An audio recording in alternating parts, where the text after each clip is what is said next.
The story of Lisa Su does not begin in a boardroom, nor in a lab laced with the glow of superconducting furnaces and silicon wafers.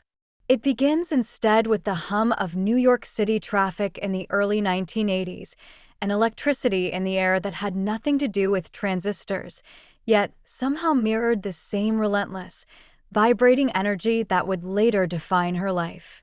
Lisa was 10. Small, quiet, soft-spoken.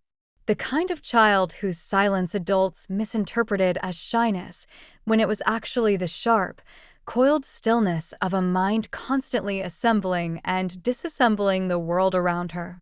Her father, an accomplished mathematician from Taiwan, once told her, "Numbers tell the truth, even when people don't." Her mother, an artist, countered gently with, "But people feel the truth, even when numbers don't." It would take Lisa decades to realize that her success would come not from choosing between those truths, but from combining them. The radio. One afternoon, while the city simmered with summer heat, a radio died in the family living room, a cheap, brick-shaped thing with a plastic antenna that had survived too many moves. For most people, it would have been a minor inconvenience. For Lisa, it was an invitation. She cracked it open with a butter knife, peered inside, and discovered a world: copper veins, metal organs, tiny black chips that looked like seeds of possibility. She didn't know their names yet: resistors, capacitors, diodes, but she recognized something instinctively. This was a puzzle. And puzzles exist to be solved. She repaired it within an hour. The radio crackled back to life, playing a static-wrapped pop song. Her father stared, stunned. Her mother smiled knowingly. Lisa only asked, "What else can I fix?" By the time she reached high school, she was no longer fixing radios.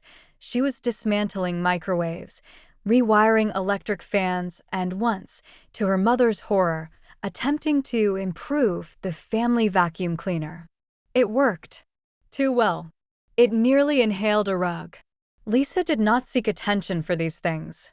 In truth, she feared it. She preferred quiet corners in the library, metallic scents in the school's underfunded science lab, the curve of equations that felt like familiar constellations. Yet every prodigy eventually must collide with opportunity. For Lisa, that opportunity was MIT. She didn't speak much during her admissions interview. She let her project speak. She let the circuit diagrams and research papers she had written at 16 speak. She let the silent, electric promise behind her eyes speak. MIT listened. And the world, though it didn't yet know it, shifted slightly as she stepped into the future. Part 3. The Making of an Engineer. MIT was a cathedral of intellect, and Lisa entered it like a pilgrim. She was not the loudest student, not the most socially polished, but she was the one who stayed late, sometimes too late, chasing the behavior of electrons like a detective interrogating suspects. She found beauty in transistor behavior curves, peace in the logic of semiconductor physics, meaning in the intangible dance between silicon and electricity. Professors began to speak her name with the reverence usually reserved for savants.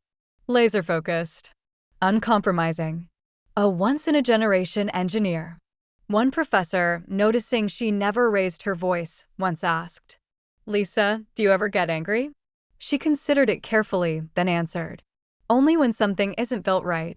He believed her. Everyone did. Because something in her presence, quiet but unyielding, suggested she wasn't merely studying how to build chips. She was preparing to reshape the architecture of the future. After earning her PhD, at an age many people still feel lost, Lisa joined IBM, a place whose glass towers and blue steel laboratories seemed carved from the spirit of American technological ambition. But IBM was not gentle. It was competitive, political, hierarchical, and populated by minds sharpened like surgical instruments. Lisa did not flinch. She rose quickly, not because she asked for promotions, but because she solved problems that others couldn't. She tackled semiconductor process engineering, device design, manufacturing bottlenecks, power leakage issues, and early silicon integration challenges that made veteran engineers sweat. IBM executives began to notice a pattern.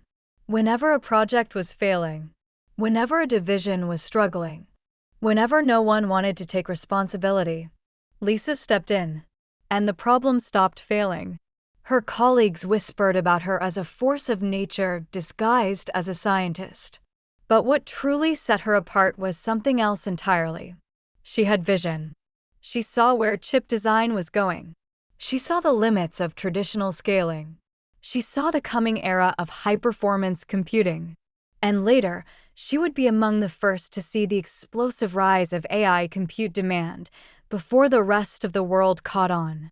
But destiny rarely arrives with fanfare. Sometimes it arrives as a company on the brink of collapse. In 2012, AMD was gasping for air. Revenue was falling. Market share evaporating. Intel was crushing them. Nvidia was accelerating away. Investors mocked the idea of AMD surviving the next few years. To most executives, AMD looked like a sinking ship. To Lisa Su, it looked like a broken radio, one she could fix. AMD offered her the role of senior vice president, later CEO, and finally, in 2014, CEO.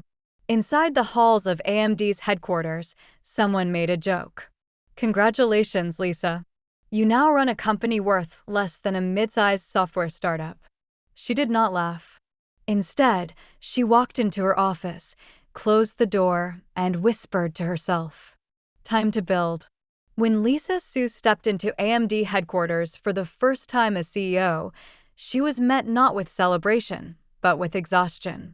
The lobby was clean, but the atmosphere was heavy, quiet in a way that felt less like calm and more like resignation. Employees walked with their heads down. Engineers whispered in conference rooms, running simulations on aging hardware. Analysts sent emails warning that AMD's cash reserves were dwindling. Competitors treated the company as if it were already a ghost. On her first day, someone handed her a stack of reports. Projected market share losses, manufacturing setbacks, product delays, architectural weaknesses, customer doubts, investor skepticism. Enough negativity to break a dozen leaders.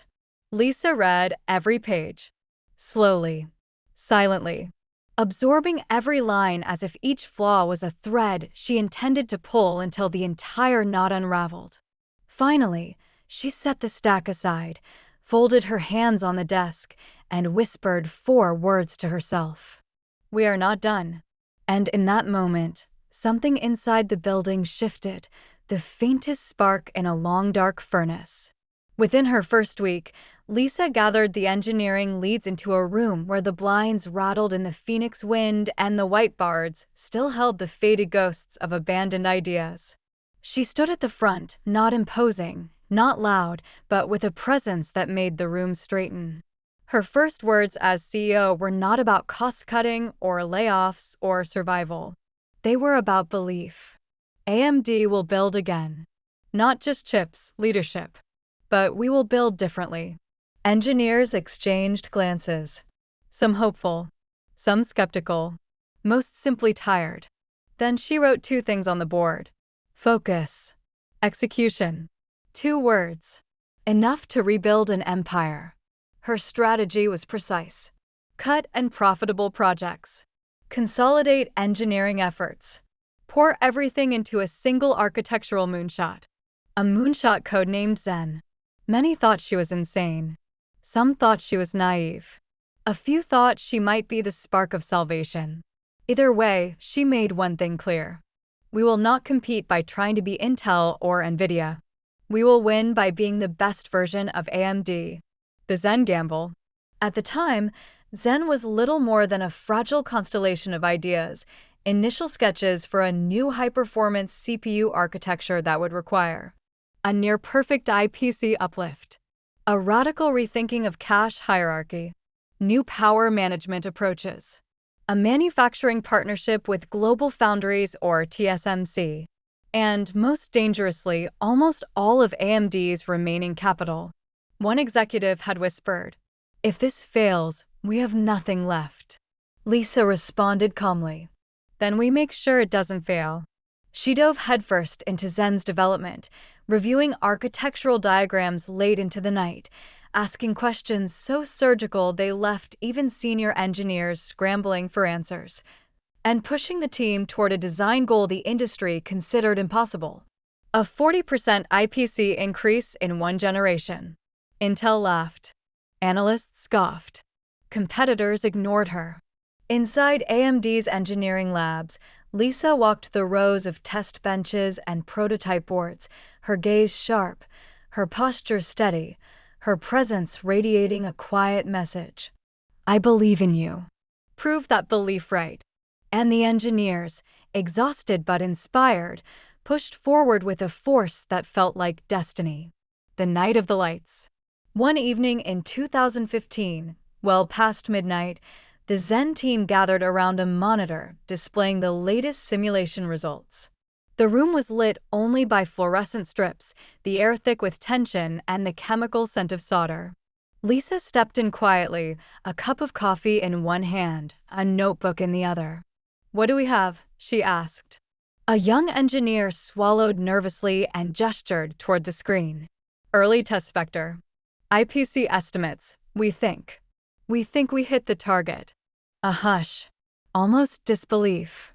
Lisa moved closer. Leaned in. Examined the numbers carefully.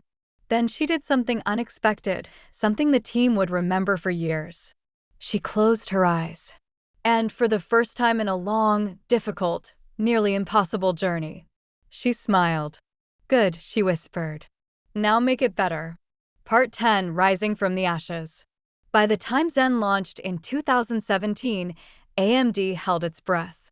If Zen failed, the company would fall. If Zen succeeded, the company would rise. It didn't just succeed. It shocked the world. Zen delivered the performance AMD promised. Zen put AMD back into the conversation. Zen ignited a resurgence that rippled through the industry. Zen gave AMD something it hadn't possessed in years: momentum. Reviewers, stunned, began using words like comeback, miracle, and rebirth. Investors returned. Engineers walked with pride again. Competitors stopped laughing. And through it all, Lisa watched, calm, steady, with the composed satisfaction of someone who knew. This was only the beginning. Because while Zen resurrected AMD, the world was about to demand far more than fast CPUs. The AI boom was coming, and Lisa Su was already thinking ahead. The rise of the AI infrastructure. The moment the world changed. The AI revolution didn't arrive with a bang. It came as a tremor, subtle, unmistakable, inevitable. Lisa Su felt that tremor early. In late 2016, just months before Zen's release, she received a briefing from AMD's research division regarding a new trend in compute workloads. The slides were simple: exponential GPU demand, exploding tensor compute, neural network scaling beyond anything previously imagined, a new set of metrics: flops, sparsity, training throughput, unprecedented cloud investment from Google, Amazon, Microsoft, Facebook. Most executives in the industry were still treating AI as a promising niche. Lisa saw something different. She saw the beginning of a new industrial age, one where silicon wasn't just powering entertainment or productivity, but intelligence itself. After the meeting, she walked to her office window, staring out at the desert horizon glowing orange in the evening light. Her thoughts formed into a quiet realization: the world is about to need more compute than ever, and it will need it for decades.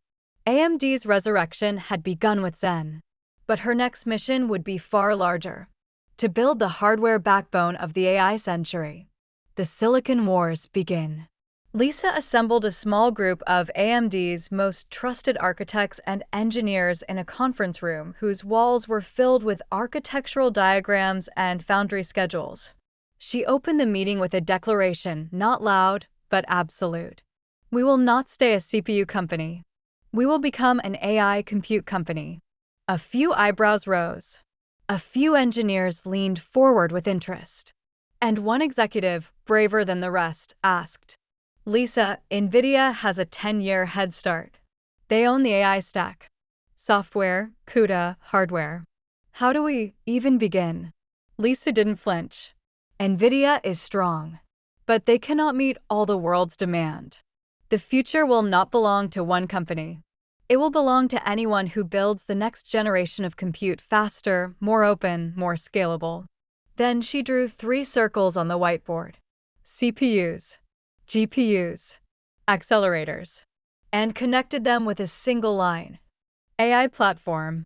AI won't be won by a single chip, she explained. It will be won by an entire architecture. In that room, the war for the next decade of computing began. Am I rising? Lisa greenlit an aggressive investment into AMD's accelerator roadmap, the MI series. Me 25. Me 50. Me 60. Incremental steps towards something much larger. The breakthrough came with CDNA, AMD's first data center-only GPU architecture, no gaming features, no compromises, no distractions. Pure compute. Pure throughput. Pure AI. It was a bold move, even controversial. Many questioned why AMD would willingly give up the lucrative gaming GPU parallel branch. Lisa smiled gently when asked. Because AI is not a side project. It will be the center of the world's compute infrastructure. As CDNA matured, MI100 emerged. 102 teraflops of FP16 compute. A real acceleration architecture. The first AMD hardware that hyperscalers began to truly notice. And it was only the beginning. Inside engineering labs, Lisa reviewed block diagrams with the same meticulous intensity she once applied to Zen. She questioned memory bandwidth assumptions, challenged tensor-op designs, asked why architectures weren't modular enough. Her rigor transformed the accelerator division from an experimental wing of AMD into a frontline engineering powerhouse. The hyperscalers turned their heads. When AMD began negotiating with the cloud giants, AWS, Google, Microsoft, everyone assumed the same outcome. NVIDIA had already won. CUDA was too entrenched. AI workloads were too dependent on proprietary software. But the hyperscalers were facing their own crisis. The world needed more AI compute than NVIDIA could supply. For the first time, cracks appeared in the monopoly. Cloud operators needed more vendors, open software ecosystems, better price performance, faster scaling, alternative supply chains. Enter AMD. Executives at major cloud providers, once lukewarm about AMD, now scheduled back-to-back meetings with Lisa Su's leadership team. Some conversations were cautious. Others were urgent. But all of them followed the same theme. We need more compute. Can AMD build it? Lisa always responded calmly, confidently. We can. And we will. That confidence mattered. It opened doors no architecture slide alone could open. Building the software empire. Hardware alone would not win the AI war. Lisa knew it. AMD's engineers knew it. The world knew it. So AMD launched ROCm, its open software stack for AI and HPC acceleration. It was the opposite of NVIDIA's locked-down ecosystem. Open source kernels. Open compiler stacks. Open runtime.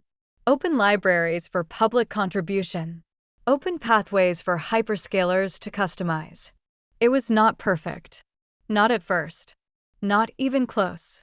But Lisa's philosophy was simple. If you want to change an industry, you build it with the world, not against it. So AMD embraced the open source community, partnering with research labs, cloud companies, and universities. ROCm pulled in contributions from hundreds of developers. Slowly, steadily, it grew. And then, almost imperceptibly, it crossed a tipping point. A researcher at a major university ran a large transformer model on AMD accelerators and found the performance compelling. A cloud provider launched their first RCM instance. AI startups began benchmarking MI100. Momentum, small at first, began to build. And Lisa knew the tide was turning. Calm before the superstorm. One evening, as the sun sank behind the Arizona mountains, Lisa Su walked the nearly empty halls of AMD's HQ. The offices were quiet, but not in the defeated way they once were. This quiet was different. It was focus, determination, preparation. AMD had stabilized. AMD had momentum. AMD had credibility. But Lisa could feel the storm coming. AI was about to explode into public consciousness. The demand would be unlike anything the industry had ever seen. Billions of dollars in training clusters. Hundreds of thousands of accelerators. A global race for compute supremacy. A new era where silicon became the new oil. Lisa leaned against a railing outside, breathing in the dry night air. Her voice barely above a whisper. We built the foundation. Now the world is about to need the whole cathedral. And she was ready. More ready than anyone realized. The rise of the AI infrastructure. When the world woke up. The year was 2023. The spark was small. A simple chat window on a website. But it changed everything. ChatGPT launched, and the world lost its mind. Students used it to write essays. Lawyers used it to draft briefs. Coders used it to generate full programs. Companies used it to rewrite workflows overnight. But while the public was marveling at the words on their screens, Lisa Su was focused on something else entirely. The amount of compute required to generate them. She saw it instantly. Every inference request. Every training run. Every context window. Every model scale-up. Behind all of it, an insatiable, unprecedented hunger for silicon. The world had not woken up to AI. It had woken up to a new commodity. Compute. Real, physical, high-bandwidth, energy-hungry compute. And suddenly, overnight, the global demand for accelerators grew so violently that even NVIDIA, the reigning titan, could not keep up. There were waitlists stretching months. Clusters delayed. Hyperscaler procurement teams in crisis. Governments demanding guaranteed supply chains. Into this chaos, one question began circulating in every boardroom, from Silicon Valley to Singapore. Can AMD help us? The era Lisa Su had been preparing for had finally arrived. Part 8, MI200, the first strike. The timing could not have been more dramatic. Just as the compute crisis peaked, AMD launched MI250 and MI250X, based on the revolutionary CDNA2 architecture. Dual die design. Massive HBM bandwidth. High FP64 throughput for HPC. Strong BF16 and FP16 for AI workloads. But more importantly, it was available. Hyperscalers hungry for alternatives rushed to test MI250 clusters. Benchmarks returned promising results. Supply chain forecasts improved. One cloud executive said, half-jokingly, "We'll take anything Lisa is selling right now." But Lisa didn't smile.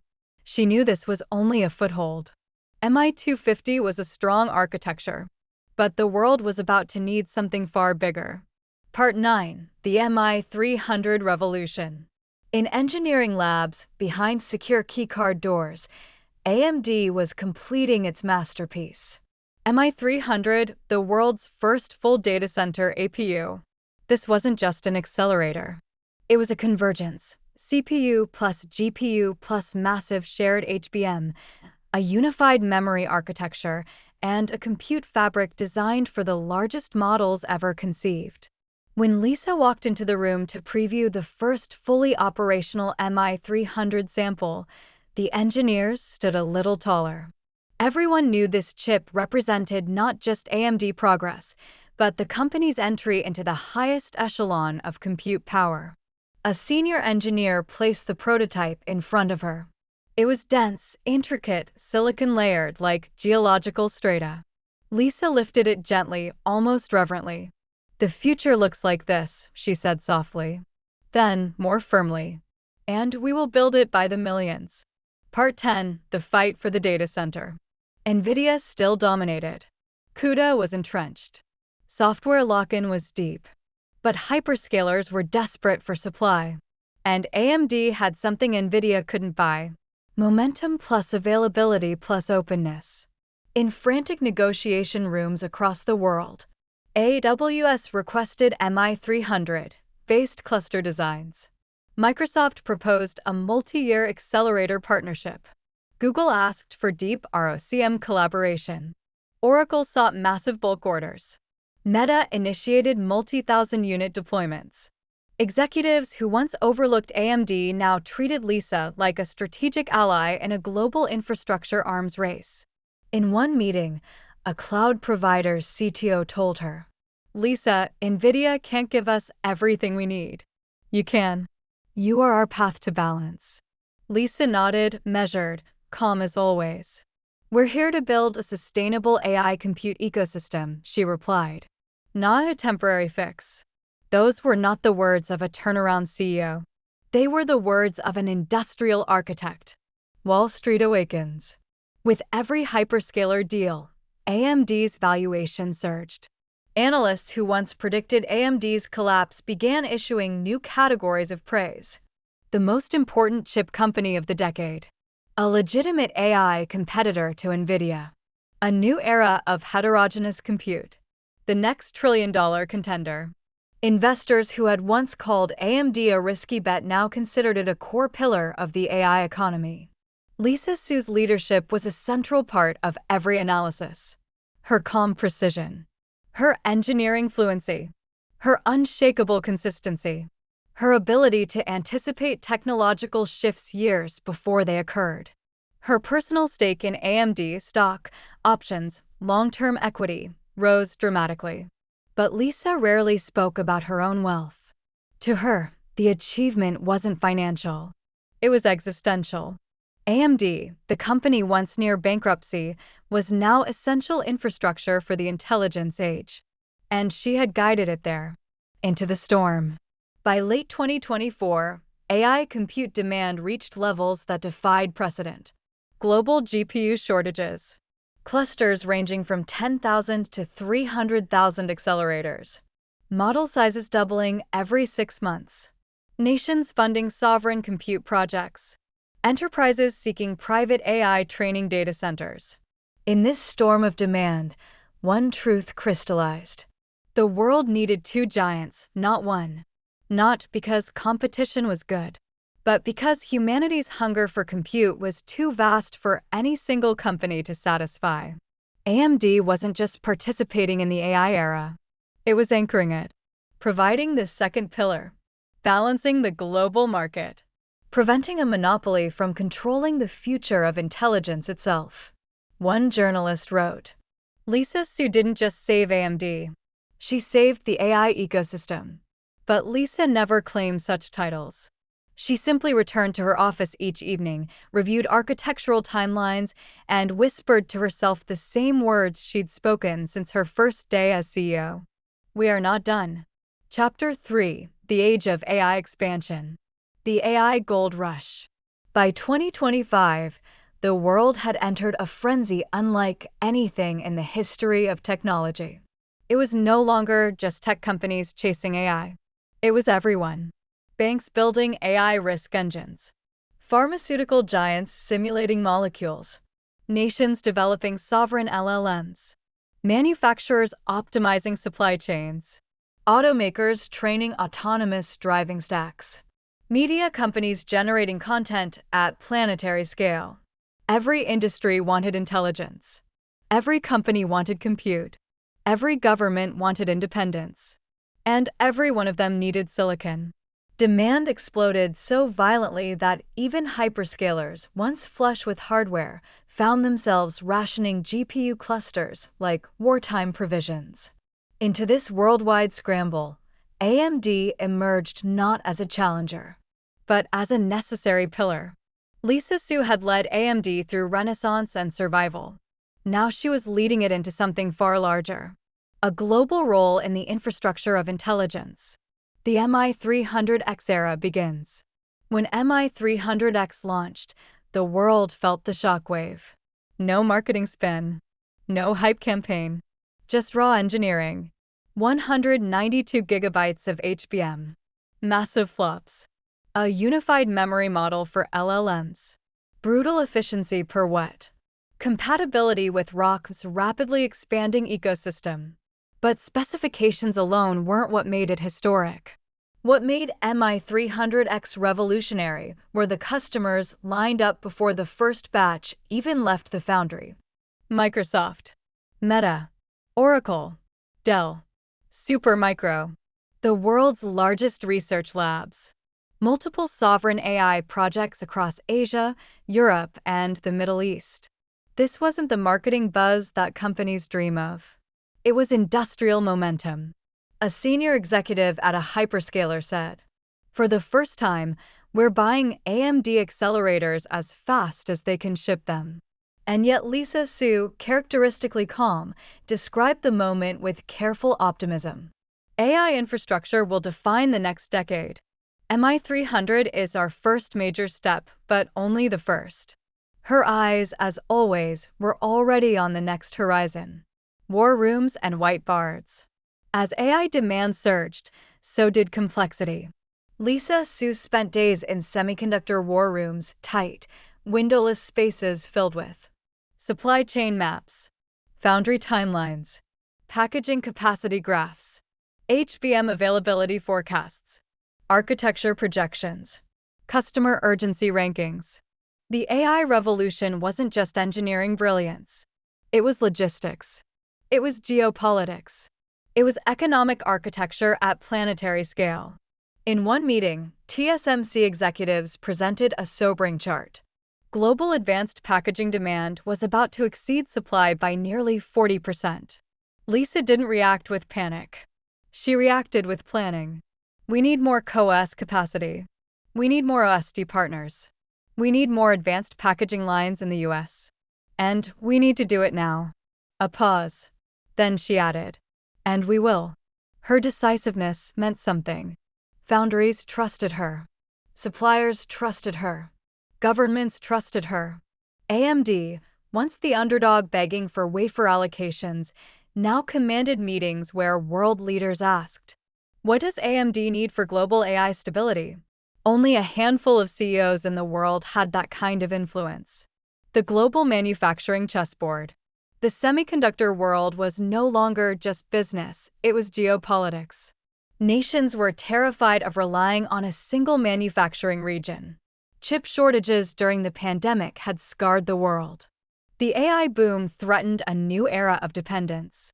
And suddenly, CEO Lisa Su, engineer, strategist, architect, found herself in meetings with heads of state discussing U.S. CHIPS Act incentives, EU semiconductor investment, Taiwanese manufacturing security, Japanese packaging facilities, Singaporean advanced fabs, Middle Eastern sovereign AI clusters, Indian design center expansion, global AI supply chain resilience.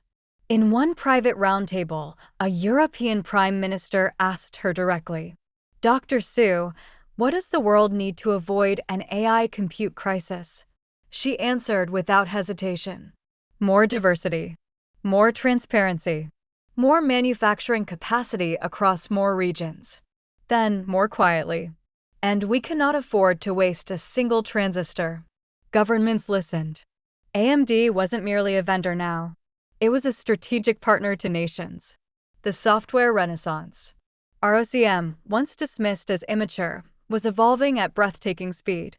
AI startups that had once relied solely on CUDA began porting pipelines to AMD accelerators. Hyperscalers contributed entire optimization stacks. Microsoft improving kernel libraries. Meta enhancing transformer optimizations. OpenAI experimenting with scaling techniques. Research labs contributing sparse compute routines. Cloud companies adding compiler-level features. In the open-source world, ROCm became more than software, it became a movement. One engineer said, "It's like watching Linux rise again, but for AI." Lisa Su supported it relentlessly. She did not believe the world should run on closed ecosystems. She did not believe one company should own the future of intelligence. She believed the AI hardware foundation should be something else entirely. Open, shared, global, collaborative, sustainable.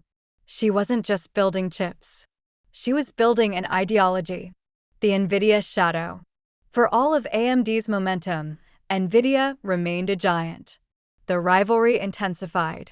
Benchmark charts became battlegrounds. Customer negotiations grew fierce. Roadmaps accelerated on both sides. It was not a simple competition. It was a philosophical clash. Closed versus open.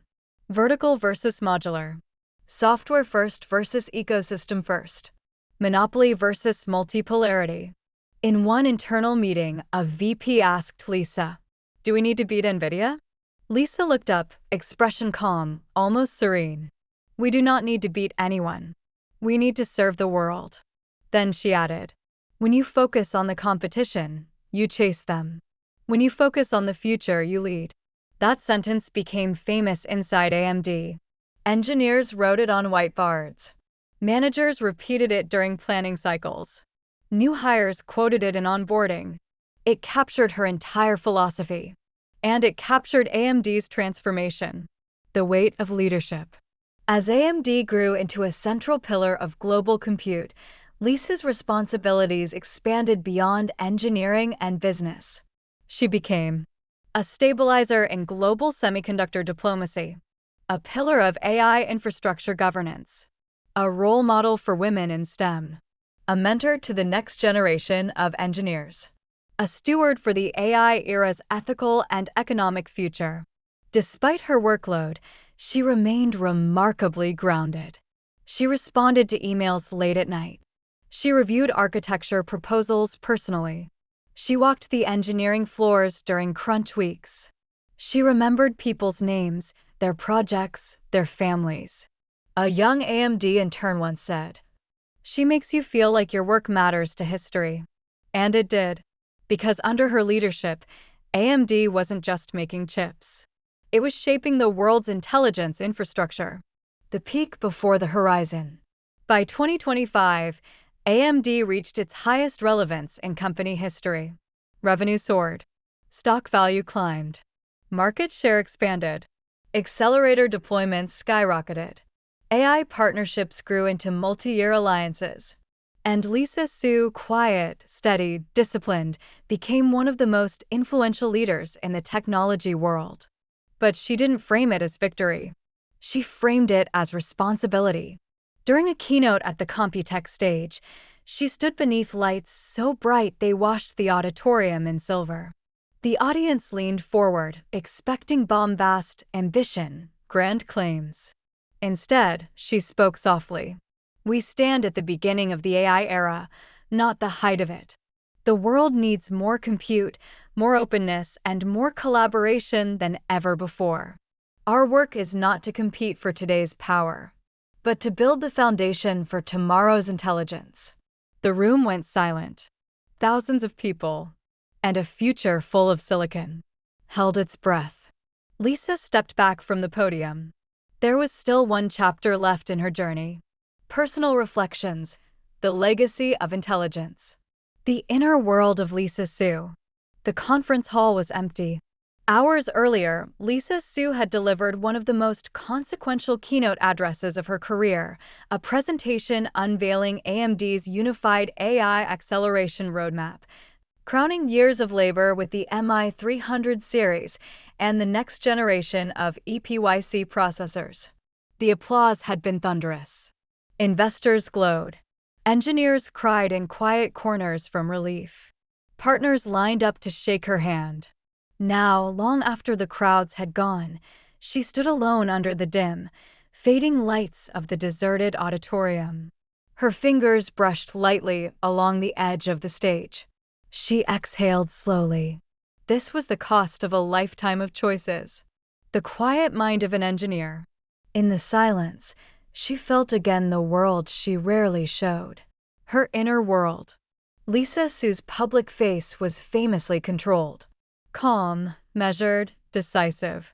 But inside her mind was a storm of relentless curiosity, an engine always spinning, always modeling, always searching for the next improvement, the next vector of change. Engineering was not merely a discipline for her. It was a worldview. She saw the world as interconnected systems. Human organizations were networks. People were processors. Global markets were feedback loops. Technological revolutions were phased transitions, predictable only in retrospect. And leadership? Leadership, in her philosophy, was system design for human beings. A leader wasn't a commander. A leader was an architect, building environments where smart people could do the best work of their lives. The world rarely saw the tenderness behind this belief, but she carried it with her always, like a quiet compass. Leadership as service. Lisa once told a close friend, "Leadership isn't about being the smartest. It's about making other people's brilliance inevitable." To her, leadership meant protecting engineers from chaos, removing roadblocks before anyone noticed them, giving credit away, absorbing blame, and above all, maintaining a vision others wanted to reach. But being the leader of a semiconductor company, especially one clawing its way back from the cliff, meant more than guiding a team. It meant carrying a burden that rarely left her shoulders. The burden of every missed product cycle. The burden of every supply shortage. The burden of every investor who believed in the comeback. The burden of every engineer who stayed late to make miracles happen. Leadership was not glamorous. It was weight. And she carried it alone. Memories of the collapse. There were nights when the memories returned uninvited. The year before Zen. The darkest period. AMD stock had once been below $2. Recruiters were poaching talent daily. Some journalists declared the company effectively dead. Suppliers doubted they would be paid. Competitors encircled with predatory precision. Lisa remembered walking into the Austin headquarters late one evening and finding a single engineer still working in the GPU lab. He didn't see her at first. He was hunched at his desk, elbows buried in piles of schematics and failed prototypes. He whispered to himself, "If I can just make this thing work, maybe we still have a chance." Lisa stood silently for a long time, watching the flickering light of his monitor illuminate a battlefield of soldering equipment and test boards. Something inside her shifted that night. It was no longer about career, ambition, or even the love of engineering. It became something more primal. Responsibility. If AMD failed, she would not simply lose a job. Thousands of people, engineers, their families, their futures would pay the price. She vowed then, "As long as I am CEO, AMD will never die." That vow became the accelerant for every fight that followed. The weight of guiding an industry. Years passed. Zen triumphed. EPYC reshaped the data center. MI accelerators challenged AI monopolies. AI swept across every sector, hungry for compute, bandwidth, memory, and intelligent architecture. Suddenly, AMD was no longer the underdog. It was a steward of the world's computational future. Lisa felt the shift every time she sat in a governmental advisory panel, every time she spoke to global leaders about chip supply chains, every time her signature decided the timing of a major AI infrastructure launch. One night after a long day of summit meetings, she sat in her hotel room in Washington, D.C., staring at a single sheet of briefing notes. On it was a simple headline, "Global AI Compute Supply, 2030 Forecast." She read the numbers again. So much compute. So much demand. So much power, literal and metaphorical, flowing through silicon. And she felt something in her chest tighten. Because she understood a truth most people preferred to ignore. If AI is the next electricity, then the people who build its engines are the custodians of the future. And she, an engineer who once just wanted to build great chips, was now one of those custodians. It humbled her. It terrified her. It expanded her sense of duty beyond her company, beyond her shareholders, beyond her legacy. Hopes and fears for the AI age. In conversations with trusted colleagues, Lisa allowed herself a rare openness. She spoke about her fears. That AI demand could outpace global responsibility. That compute concentration could distort power. That hardware advances might progress faster than human wisdom. That companies might chase performance at the cost of ethics. But she also spoke about her hopes. Hope that AI would democratize knowledge. Hope that chips could elevate medicine, science, and climate solutions. Hope that human creativity would expand, not shrink. Hope that engineers would build with care. One evening, after a long day of AI strategy reviews, she walked along the Charles River in Boston. The city lights shimmered across the water like 1,000 tiny reflections of circuitry. She whispered to the night, "We must make this technology worthy of the world we want to build." The legacy of intelligence. The sun rose over AMD headquarters. On the day the MI400 series was completed, chips designed not just for acceleration, but for true exascale intelligence, Lisa Su called her core team into the newly finished clean room. She looked at the engineers, scientists, architects, the people who had journeyed with her through survival, triumph, and reinvention. She spoke softly, but with a force that filled the entire room. This isn't just a chip. This is the continuation of human ambition. And every transistor we place is a vote for the future we believe in. She lifted the first completed wafer into the light. The polished silicon shimmered. A mosaic of human ingenuity, countless decisions, sleepless nights, impossible calculations. It reflected her face. And behind her reflection, it reflected something larger. The legacy of every engineer who dared to dream. The persistence of a company that refused to die. The arc of a life dedicated to intelligence, not just artificial, but human. The room stood silent. Lisa exhaled. A long journey behind her. A longer journey ahead. No end. Only evolution. She placed the wafer gently into its protective case and said, "Let's build the future responsibly and brilliantly." Then she turned, and with calm, steady steps, walked toward the next chapter of an ever-expanding world of intelligence. The lights overhead dimmed. The camera would rise, catching the glow of the clean room. The engineers beginning their work. And Lisa Su, a small figure against a giant horizon, striding forward as the music swelled. Fade out. Black. End of the epic.